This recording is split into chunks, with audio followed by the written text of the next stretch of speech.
السلام علیکم خواتین و حضرات۔ آج مرزا غالب کی جو غزل لے کر ہم آپ کی خدمت میں حاضر ہوئے ہیں اس میں کل 7 شعر ہیں۔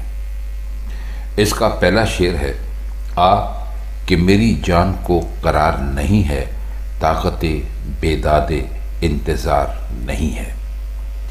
قرار کا مطلب ہوتا ہے سکون، اور طاقت بیداد کہتے ہیں ظلم کرنے کی قوت کو۔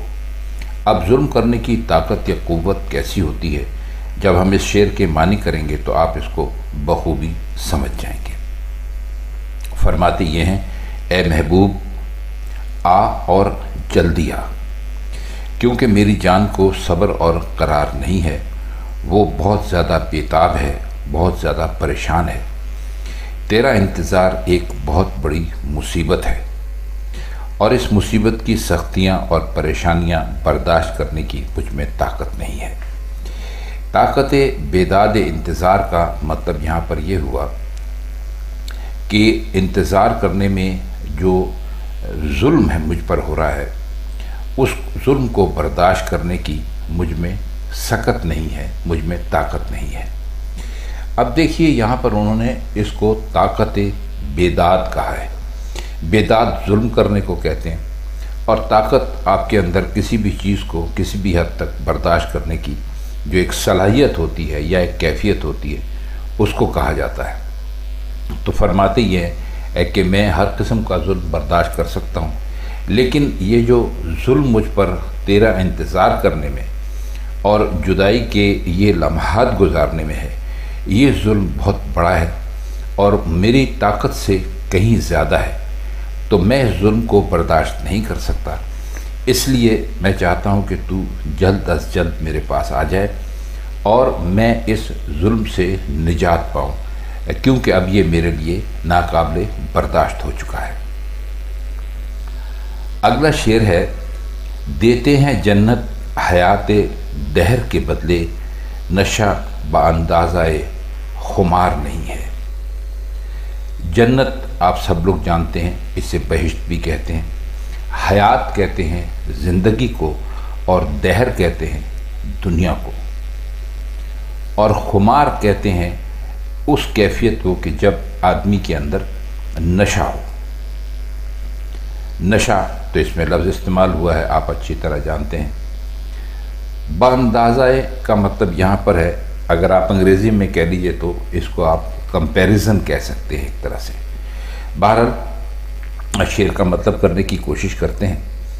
وہ فرماتے ہیں کہ اس دنیا میں جو غم اور رنج اور جو قلق شاید ہندی جاننے والے دوستوں کے لیے مشکل ہو، تو آپ اس کو یوں سمجھ لیجئے کہ بہت ہی زیادہ دکھ، تو فرماتے یہ ہیں کہ یہ ایک طرح کا ایک سمندر ہے، ایک طوفانی سمندر ہے، اور کہتے یہ ہے کہ زندگی گزارنے کے بعد جنت انعام میں ملے گی۔ لیکن پھر وہ سوال کرتے ہیں کہ کیا جنت میری ان مصیبتوں اور میرے ان غموں کی تلافی کر سکے گی؟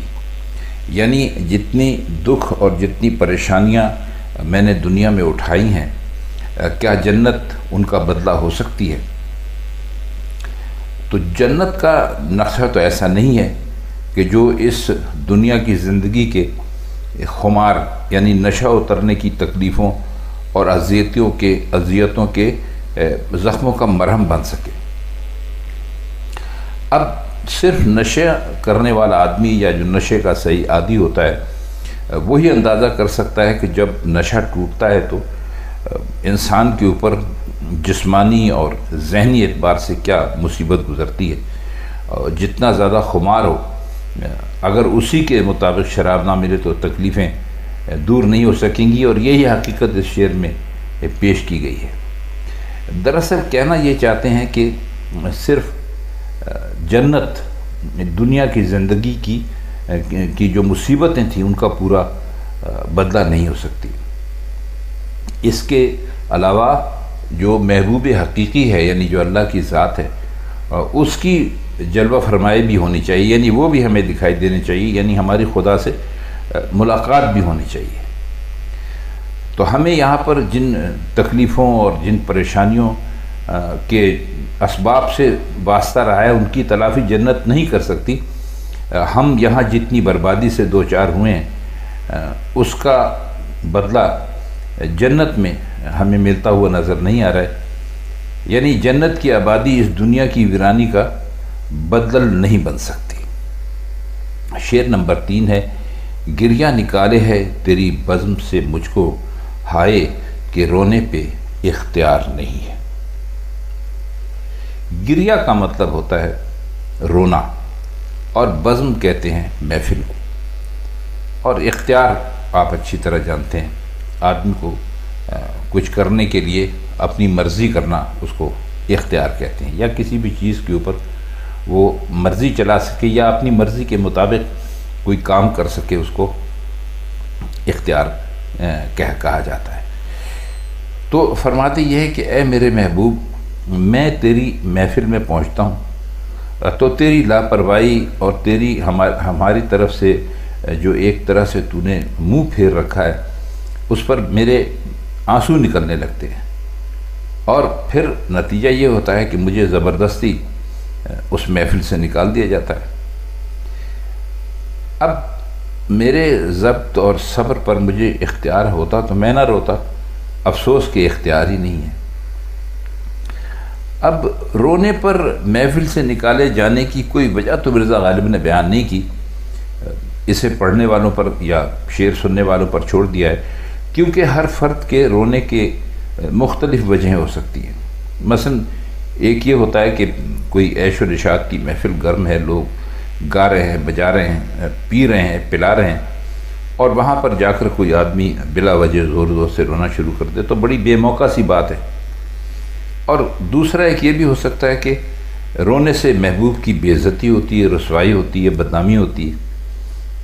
اور ایک سبب شاید یہ بھی ہو سکتا ہے کہ محبوب جو ہے وہ رقیبوں پر مہربان ہے. رقیب آپ جانتے ہیں، ہم آپ کو کئی مرتبہ بتا چکے ہیں کہ اگر ایک ہی معشوق کے دو عاشق ہوں تو وہ دونوں ایک دوسرے کا رقیب سمجھتے ہیں. اور چونکہ یہ اپنے محبوب کے سچے عاشق ہیں اور محبوب کو دیکھتے ہیں ان لوگوں کی طرف متوجہ جو سچے عاشق نہیں ہیں بلکہ اپنا مطلب نکال کے وہاں سے چلے جانے والے ہیں، تو ان کو محبوب کی بدنصیبی پر رونا آتا ہے اور اس کی ناسمجھی پر بھی رونا آتا ہے کہ بھئی دیکھیے ہم ان کے سچے عاشق ہیں اور یہ کن لوگوں کے اوپر مہربان ہیں، وہ لوگ جو ایک طرح سے 2 نمبر لوگ ہیں. آئیے اب اس کا اگلا شعر دیکھ لیتے ہیں. دل سے اٹھا لطف جلوہ ہائے مانی، غیر گل آئینائے بہار نہیں ہے. دل سے اٹھا کا مطلب یہاں پر ہے کہ دل سے ختم ہو گیا، یعنی اب وہ دل میں رہا نہیں. جو چیز پہلے دل میں تھی وہ دل سے اٹھ چکی ہے، یعنی دل سے ختم ہو چکی ہے. اور جلوہ ہائے جو ہے یہ کہتے ہیں جلوہ ایک کے لیے، اور جلوہ ہائے یعنی کئی جلوے، بہت سے جلوے، یہ جمع ہے جلوہ کی، جلوہ ہائے. تو فرماتے یہ ہیں کہ کوئی بھی مخاطب ہے اس سے کہتے ہیں کہ تیرے پاس دل ہے تو ہماری جو معنی آرائیاں ہیں، یعنی دل کے جو ہم معنی کرتے ہیں یا ہمارے دل میں جو طرح طرح کی تیرے لیے محبتیں پیدا ہوتی ہیں، ان سے تو لطف اٹھا. بالکل ایسے ہی جیسے آپ کسی نظارے کو دیکھتے ہیں اور اس سے لطف اٹھاتے ہیں، آپ کو بہت اچھا لگتا ہے، تو اسی لیے وہ کہتے ہیں کہ اگر تیرے پاس دل ہے تو ہم جو معنی آرائیاں کر رہے ہیں ان سے لطف اٹھا. یعنی اگر تو داد دے سکتا ہے تو اس کی داد دے. یہ جو ہمارے جلوے ہیں ان کی حیثیت فصل بہار کی سی ہے، اور بہار کا آئینہ پھول کے سوا کچھ نہیں ہوتا. یعنی جس طرح اگر آپ کو بہار دیکھنی ہے، اس کی سچی کیفیت دیکھنی ہے کہ بہار کیسی ہوتی ہے، تو آپ پھولوں کو دیکھیں. یعنی جب پھول کھلتے ہیں تو اس کا دوسرا مطلب یہی ہوتا ہے کہ بہار آ گئی ہے۔ تو فرماتے ہیں کہ اسی طرح ہمارے جو حقائق ہیں، جو ہمارے دل سے جو حقائق ہیں، ان سے تو ٹھیک ٹھیک فائدہ اسی وقت اٹھا سکتا ہے جب تو وہ سب کچھ سمجھے جو ہمارے دل میں ہے۔ شعر نمبر 6 ہے، قتل کا میرے کیا ہے عہد تو بارے، وائے اگر عہد استوار نہیں ہے۔ اس میں جو لفظ استعمال ہوا ہے عہد کا مطلب ہوتا ہے کسی کام کا پکا ارادہ کر لینا، اور ویسے عہد آپ شاید نہ جانتے ہو تو ہم آپ کو بتا دیں، ہمارے وہ دوست جو ہندی جانتے ہیں، اردو سے جن کو کم واقفیت ہے، کہ عہد کہتے ہیں دور کو بھی کہتے ہیں، یعنی یہ کام فلاں بادشاہ کے عہد میں ہوا، مطلب یہ کہ فلاں بادشاہ کے دور میں ہوا۔ اور وائے کا مطلب ہے یہاں افسوس، وائے جب استعمال کرتے ہیں تو اس کا مطلب ہوتا ہے افسوس۔ فرماتے یہ ہیں کہ محبوب نے میرے قتل کا بظاہر تو پکا وعدہ کر لیا ہے، لیکن افسوس ہے کہ یہ وعدہ شاید پختہ نہ ہو، پختہ ثابت نہ ہو۔ استوار کا مطلب ہوتا ہے پکا یا پختہ، ہم بتانا بھول گئے تھے۔ تو کہتے ہیں کہ وعدہ تو قتل کا کر لیا ہے، لیکن شاید یہ وعدہ پختہ ثابت نہ ہو، اور اس طرح محبوب کے ہاتھوں قتل ہونے کا ارمان ہمارے دل ہی میں رہ جائے۔ اب یہ انہوں نے کیوں کہا؟ اس لیے کہ وہ ماضی جانتے ہیں اپنے محبوب کا، کہ محبوب ان سے ماضی میں طرح طرح کے وعدے کر چکا تھا، لیکن وہ وعدے ہمیشہ کمزور ثابت ہوئے، ان وعدوں پر کبھی بھی محبوب عمل نہیں کر سکا۔ تو فرماتے ہیں کہ اس مرتبہ بھی اس نے میرے قتل کا بڑا پکا وعدہ کیا ہے، لیکن مجھے لگتا نہیں کہ یہ وعدہ پورا ہوگا، کیونکہ میرا محبوب مجھ سے پہلے جو وعدے کرتا رہا ہے وہ وعدے بھی بہت ہی کچے ثابت ہوئے تھے۔ تو اس طرح میں جو چاہتا ہوں کہ میرا محبوب اپنے ہاتھوں سے مجھے مارے یا مجھے قتل کر دے، وہ ارمان میرے دل میں رہ جائے گا، کیونکہ اس ارمان کا پورا کرنا اس کے وعدے کے پختہ ہونے پر منحصر ہے یا ڈیپینڈ کرتا ہے، چونکہ وہ وعدے کرتا ہے اور وعدے توڑ دیتا ہے، اس کے وعدے پختہ نہیں ہوتے، تو اس لیے مجھے امید نہیں ہے کہ وہ اس وعدے کو بھی پورا کر سکے گا، کیونکہ اس میں اپنا عہد جو ہے اس کو پورا کرنے کی عادت نہیں ہے۔ آخری شعر ہے، تو نے قسم میں کشی کی کھائی ہے غالب، تیری قسم کا کچھ اعتبار نہیں ہے۔ عام سا شعر ہے، اس میں کچھ بہت زیادہ مشکل الفاظ یا بہت زیادہ مرزا غالب جو اپنے شعروں میں جو ذرا تھوڑی سی مشکل پسندی کا اظہار کرتے ہیں وہ تو ہے نہیں، اس میں سیدھا سا مطلب ہے۔ میں کشی کہتے ہیں شراب پینے کو، میں کش کہتے ہیں شراب پینے والے آدمی کو، تو میں کشی شراب پینا، تو اس میں بس سادہ سا مطلب یہ ہے کہ غالب تو نے شراب چھوڑ دینے کی قسم تو کھائی ہے، لیکن تیری قسم کا کوئی اعتبار نہیں ہے۔ کون کہہ سکتا ہے کہ کب شراب چھوڑے گا اور کب پھر پینا شروع کر دے گا؟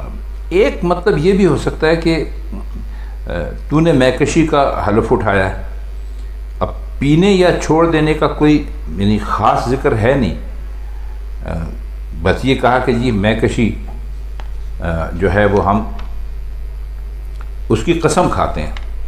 اب یہ نہیں صاف اس شعر سے واضح ہو رہا ہے کہ بھئی قسم کیا کھائیے، شراب پینے کی قسم کھائیے یا شراب نہ پینے کی قسم کھائیے؟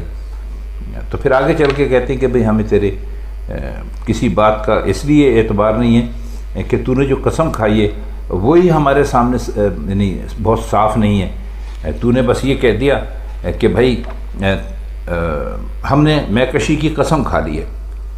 اب میکشی کی قسم شراب نہ پینے کے لیے کھائی ہے یا شراب پینے کے لیے کھائی ہے، یہ معاملہ کچھ مشکوک لگتا ہے، اس لیے ہم تیری قسم کا اعتبار نہیں کرتے۔ تو خواتین حضرات، یہ مرزا غالب کی آج کی غزل تھی، اس کے کچھ مشکل الفاظ کے معنی کرنے کی کوشش ہم نے کی ہے آپ کے لیے، اور آج کے لیے بس اتنا ہی۔ آپ سے غالب کی کسی اور غزل کے ساتھ کسی اور محفل میں پھر ملاقات ہوگی، تب تک کے لیے ہم چاہتے ہیں آپ سے اجازت۔ خدا حافظ۔